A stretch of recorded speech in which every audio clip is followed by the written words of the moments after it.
لیکن جگہ سے ہلتے نہیں ہیں اور سمجھتے ہیں کہ جو کچھ ہم نے جان لیا بس اتنا کافی ہے. بہت بڑی کمزوری. اب کوئی بڑا سوال تو میں نے کیا نہیں، لیکن یہی سوال ہے اگر آپ سے کوئی پوچھے کہ آپ کے نبی کا سب سے بڑا معجزہ کیا، نہیں بتا سکیں. کیا پھر زندگی آپ نے گزاری، کیا سیکھا آپ نے؟ اتنی بے خبری کہ آپ کو خبر نہیں کہ آپ کے نبی کا سب سے بڑا معجزہ کیا. تو کان کھول کے سن لو کہ حضور کا سب سے بڑا معجزہ قرآن کریم ہے.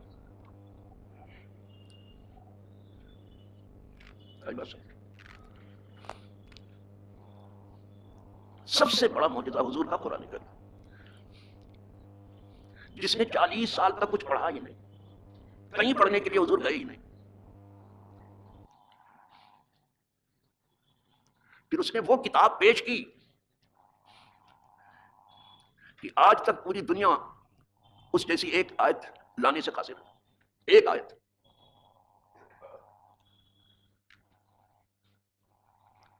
کیا بے پڑھا لکھا آدمی کوئی ایسی کتاب بھی پیش کر سکتا ہے کہ تمام جہاں کے پڑھنے والے اس جیسی کتاب لانے میں عاجز ہوں؟ کیا ہے کوئی؟ کبھی ہوا ہے تو بتا دو، یا اس وقت کوئی ہے تو بتا دو، یا آئندہ کوئی ہوگا تو پیشین گوئی کرو. ایسی کتاب لے کر کے آئے کہ جتنے پڑھے لکھے تھے سب گنگ ہو گئے، سب حیرت زدہ رہ گئے، سب نے انگشت حیرت دانتوں کے نیچے دبا لی. یہ کون سی کتاب ہے؟ پھر یہ نہیں کہ اس زمانے کے جتنے فصحاء اور بلغاء اور پڑھے لکھے لوگ تھے انہوں نے گھٹنے ٹیکے. آج تک تمام پڑھے لکھے اسلام میں گھٹنے ٹیکے ہوئے، تو قیامت تک کوئی ایک آیت کا جواب نہیں لا سکتا، کوئی نہیں لا سکتا. پھر یہ نہیں کہ آپ کتاب پڑھتے تھے، ایسا نہیں ہے صرف کتاب پڑھتے تھے، آپ کتاب پڑھتے بھی تھے، پڑھاتے بھی تھے، خود پڑھاتے تھے. پھر یہ پڑھانا جو آپ کے یہاں ہے یہ پڑھانا حضور کا نہیں تھا.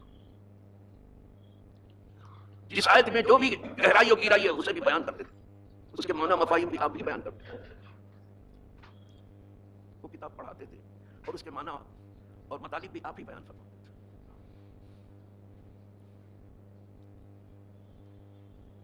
یہ معجزہ ایسا تھا کہ جتنے بھی اس زمانے کے پڑھے لکھے لوگ تھے ایڑی چوٹی کا زور لگا کے بھی اس کے جواب میں ایک آیت نہیں لا پاتے. لیکن اس کا چیلنج تو قیامت تک ہے نا، نہیں لا سکتے. تو یہ قرآن اللہ کی کتاب ہے جو حضور کو اتری اور حضور کا سب سے بڑا معجزہ ہے، سب سے بڑا. جتنے انبیاء و رسول آئے ان سب کے ساتھ معجزات تھے، لیکن جب وہ پردہ فرما گئے لوگوں کی ظاہری نگاہوں سے وہ چھپ گئے تو ان کے معجزات بھی چھپ گئے. کسی کا کوئی معجزہ باقی نہیں ہے، کسی کا نہ کوئی معجزہ. وہ ہمارے نبی ہیں کہ ان کا معجزہ بھی باقی ہے، وہ قرآن. جب معجزہ باقی ہے تو صاحب معجزہ باقی کیوں نہ ہو؟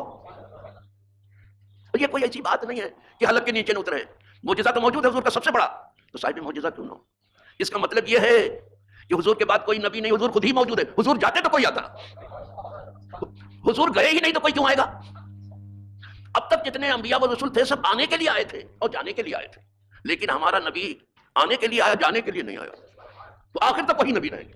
وہ آنے کے لیے آئے، جانے کے لیے آئے نہیں گئے نہیں. اس لیے وفیکم رسول، تمہارے درمیان اللہ کا رسول ہے کہ نہیں کہ تھے. ترجمہ یہی ہے کلام. ہمارے نبی ہمارے درمیان ہیں، جانے کے لیے نہیں آیا. وہ آنے کے لیے آیا، جانے کے لیے نہیں. اب کوئی دوسرا آئے گا نہیں ان کی موجودگی میں. اس کے بعد قیامت ہی ہے. حضرت عیسیٰ علیہ السلام جو آئیں گے تو ان کی دعا تھی کہ وہ نبی تو ہیں، رسول ہیں، اولو العزم من الرسل میں سے ہیں، لیکن حضور کے امتی بھی ہو جائیں. تو امتی ہو کے آئیں گے، کوئی رسول ایسے نہیں. لہذا اب جو رسول ہونے کی یا نبی ہونے کی بات کرے حقیقی یا ذلی و بروزی، وہ اسلام پر نہیں ہے. حضور ہیں ہمارے در. کیف تکفرون وانتم تتلی علیکم الکتاب وفیکم رسول. آپ لوگ کفر کیسے کرتے ہو؟ تمہارے اوپر کتاب پڑھی جاتی ہے، تمہارے درمیان اللہ کا رسول ہے، حضور ہیں ہمارے درمیان. اب صرف قیامت آئے گی، اس کے بعد کوئی رسول نہیں ہے.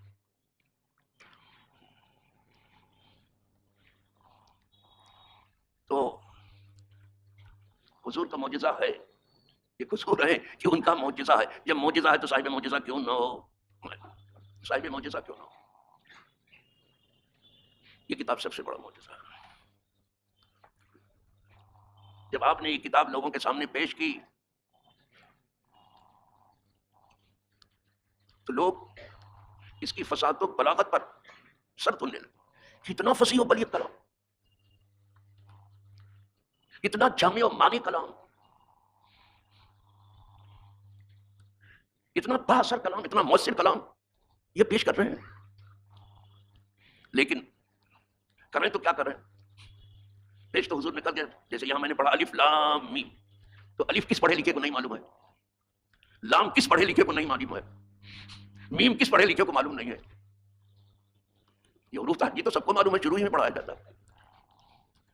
حضور نے پڑھا الف لام میم، لیکن کسی پڑھے لکھے کا مطلب اس کے سمجھ میں آئے نہیں کہ الف لام میم کا کیا مطلب ہے. اور آج بھی ترجمے کے نیچے آپ دیکھیں گے وہاں کچھ لکھا نہیں ہے. ابھی صرف کتاب کھلی ہے اور وہ بات آپ کے زبان پاک سے ادا ہوئی کہ لوگوں کی جانی پہچانی تھی. الف کو پہچانتے تھے، لام کو پہچانتے تھے، میم کو، لیکن الف لام میم کے معنی کیا نہیں پہچانتے تھے. پہلے ہی گھٹنا پھینک دیا. وہ خلق عادت کام جسے دنیا لانے میں عاجز ہو تو وہی تو معجزہ ہوتا ہے. اس پر عادت جاری نہیں ہے، پہلے ہی گھٹنا ٹیک دیا. تو ہماری سمجھ میں آتا ہی نہیں ہے کہ الف لام میم کا کیا معنی. اس لیے صرف الف لام میم میں 3 مذاہب ہیں علماء کے، 3 مذہب ہیں: اسلم، سالم، ساجد. ٹیکنیکل بولی ہے، تھوڑی مشکل سے آپ کی سمجھ میں آئے گی. ایک راستہ تو اس کا یہ ہے کہ کہہ دیا جائے کہ اللہ جانے اور اللہ کا رسول اس سے کیا مراد ہے. یہ سب سے زیادہ سلامتی کا راستہ ہے، سب سے زیادہ. دوسرا مطلب یہ ہے کہ اللہ کا کلام جبریل کے واسطے سے محمد صلی اللہ علیہ وسلم پر آیا، اس میں بھی سلامتی ہے. الف سے اللہ، لام سے جبریل، اور میم سے محمد، اس میں بھی سلامتی تو ہے. تیسرا معنی جو ہے لوگوں نے جو کیا وہ صحیح نہیں ہے، اس میں کجی ہے، ٹیڑھا پن ہے، اس کو ہم کہہ بھی نہیں سکتے. اس کو ظاہر کہتے ہیں، ان کے دلوں میں کجی ہے، ٹیڑھا پن ہے. لیکن ہم لوگوں کو جو پڑھایا گیا تو اللہ عالم بمرادہ بظاہر، اللہ جانتا ہے کہ اس نے اپنے محبوب پر کیا اتارا، محبوب کو معلوم ہے کہ کیا اس کے اوپر اترا. سب سے زیادہ سلامتی کی رائے. اسی لیے اعلیٰ حضرت عظیم البرکت امام اہل سنت فاضل بریلوی رحمۃ اللہ تعالی علیہ فرماتے ہیں، تو کیا مزے سے فرماتے ہیں، تیرے آگے ہیں، تیرے آگے یوں ہیں دبیل اچھے فصحا عرب کے پڑھے پڑھے، کوئی جانے منہ میں زبان نہیں بلکہ جس میں جانے. اے اللہ کے حبیب، آپ کے علم کو دیکھ کر کے بڑے بڑے فصحا و بلغا یوں دبے لچے ہیں کہ مارے ڈر کے کچھ بولتے ہی نہیں.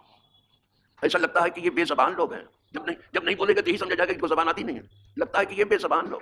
آگے ترقی کر کے کہتے نہیں بلکہ جس میں جان نہیں. کہا نہیں، صرف بے زبانی نہیں، لگتا ہے کہ یہ بے جان لوگ ہیں. جان صرف حضور ہے، اسی لیے حضور کو جانے جا کہتے ہیں. وہ جانوں کی جان ہے، سب جانوں کی اصل ہے. کسی کی جان نہیں، جان حضور ہے. وہ جانے جان ہے، جانوں کی جان. جانے منہ میں زبان نہیں بلکہ جس میں جان نہیں. اور یہ نہ سمجھنا کہ اعلیٰ حضرت نے کہہ دیا اور ان کے چھوٹے سے ایک نوکر چاکر نے، ایک غلام نے بیان کر دیا. یہ نہیں سمجھنا آپ. اس لیے کہ کچھ ایسے بھی ملیں گے کہ اعلیٰ حضرت کو ٹھیک سے وہ معلوم نہیں کر سکے تو ادھر ادھر کی باتیں کرتے ہیں.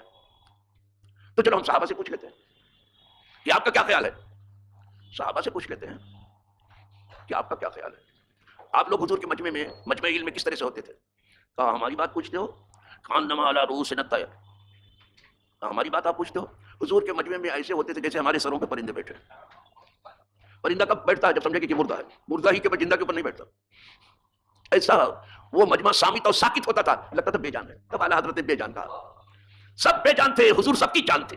وہ جانے آج بھی میں اسے جاندار نہیں سمجھتا جس کے اندر حضور کی محبت نہ ہو. وہی جان ہے، وہ جانے جہاں. اسی لیے جو حضور کی محبت میں بہت آگے بڑھ گئے ہیں الحمدللہ، وہ دعا کرتے رہتے کہ خدا اور آگے بڑھا دے. اللہ حضرت ایک جگہ لکھتے ہیں، اے عشق تیرے صدقے جلنے سے چھٹے سستے، اے عشق تیرے صدقے جلنے سے چھٹے سستے، جو آگ بجھا دے گی وہ آگ لگائی ہے. عشق بھی آگ ہے. سنیں آپ صحیح میں، اب تو عشق نہیں فسق دکھائی دیتا ہے، وہ عشق نہیں رکھو. اگر صحیح معنوں میں عشق ہے تو وہ آگ ہے، آگ کا ایک دریا ہے، اس کو عبور کرنا. عشق بھی آگ ہے، جہنم میں بھی آگ ہے. لیکن جس نے اللہ اس کے رسول کی محبت میں اپنے آپ کو گم کیا اور عشق کیا ہے، وہ آگ جلا لی ہے. یہ آگ ایسی ہے کہ جہنم کی آگ بھی بجھا ڈالے گی. جہنم کی طاقت نہیں کہ اس آگ کے عشق کی آگ کے سامنے ٹھہرے. ابھی آپ کے مزاج شریف میں شاید کہیں سے کچھ ٹیڑھا پن ہو تو اور سیدھا کروں میں اس کو، اس لیے کہ بہت لوگ بڑی مشکل سے کوئی چیز حلق کے نیچے اترنے دیتے، لقمہ جلدی جلدی اتارتے ہیں، علم بہت دیر سے اتارتے ہیں. اگر ابھی بھی کچھ نہیں سمجھ میں آیا اس کو آگے کہوں. کیا نمرود نے حضرت خلیل کو آگ میں نہیں ڈالا تھا؟ لیکن حضرت خلیل کے اندر عشق کی آگ موجود تھی. وہ ایسا آتش کدا تھا کہ پرندہ بھی اس کے اوپر سے پرواز نہیں کر سکتا تھا، ایسا آتش کدا تھا.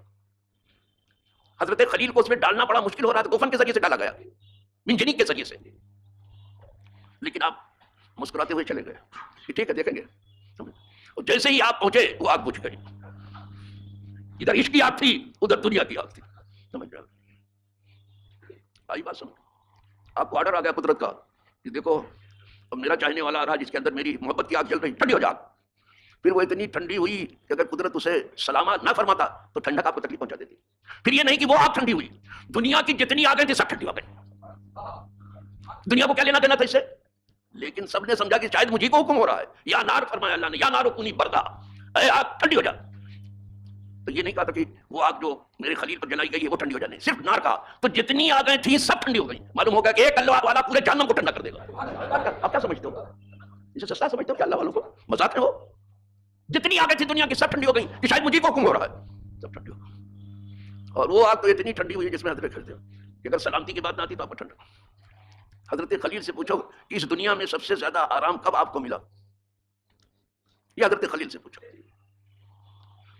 اس میں کئی دن آپ رہے آگ میں، کہا سب سے زیادہ آرام اسی میں پہنچ کر کے ہوا جو آپ میرے اوپر روشن کی تھی، سب سے زیادہ آرام. یہی اللہ والوں، یہاں کی تکلیف بھی ان کے لیے آرام ہے اور یہاں کا آرام ان کے لیے تکلیف ہے. یہ آرام میں لوگ گم ہوتے ہیں، بس یہ اپنے آرام میں گم ہیں لوگ. سب سے زیادہ اتنا سکون آپ نے وہاں محسوس کیا کہ پوچھو نہیں تھا. تو اتنا تو سمجھ میں آ گیا کہ جہاں عشق کی آگ موجود ہے دنیا کیا کچھ نہیں کر سکتے. بس قیامت کے دن سنا ہوگا کہ سب کو پل صراط سے گزرنا ہوگا. سب نے سنا ہے اور سب نے پڑھا ہے، اور جس نے نہ سنا ہو بھی سن لے بیچارہ. سب کو گزرنا پڑے گا اور یہ پل صراط جو ہے جہنم کے اوپر ہی قائم کی جائے گی. سب کو پار کرنا. وَإِن مِّنكُمْ إِلَّا وَارِدُهَا، تم میں کوئی ایک ایسا نہیں ہے جس کا گزر کس کے اوپر سے نہ ہو، سب کا. جب عشق کی آگ تیز کرنے والا اس پل سے گزرے گا تو جہنم چیخے گی. سب جہنم میں چیخیں گے. جہنم جو ہے عشق کی آگ جو جلا کے بیٹھے ان سے چیخے گی. جہنم چیخ اٹھے گی، جھس یا مومن جلدی سے گزر جا اے عشق کی آگ بھڑکانے والے، فإن نورک اطفأ ناری، اس لیے کہ تیرے نور نے میری نار کو بجھا دیا. وہ جیسے جیسے جائے گا آگ بجھتی جائے گی. بابا اللہ تعالیٰ یہ کہتے ہیں اے عشق تیرے صدقے جلنے سے چھوٹے سستے، جو آگ بجھا دے گی وہ آگ جلائیے گئے. یہ عشق کی خدا کرے کہ جو آگ بجھانے والی جنت سب روشن کر کے بیٹھے. اب مجھے جمعہ بھی پڑھانا ہے، اب آپ کو تھوڑا سا اس منبر سے دینا بھی ہے، وہ ہو گیا ہے. ابھی تو میں نے صرف پڑھا ہے، پڑھائی ہے، وہ ختم ہوگا. ویسے کتنے وہ ختم ہو جائیں گے. دھیرے دھیرے کچھ گفتگو کرتے رہیں گے، آگے بڑھتے رہیں گے جہاں تک اللہ کو منظور ہے. بس آج تو اتنا ہی سمجھیے کہ جہاں سب دعا کرتے ہیں وہاں یہ دعا کریں آپ کہ مولا تیری اور تیرے محبوب کی محبت کی آگ ہمارے دل میں ایسی بھڑکا دے، سمجھ کہ وہ جہنم کی آگ بجھا دے ہوئے. وآخر دعوانا ان الحمد للہ رب العالمین.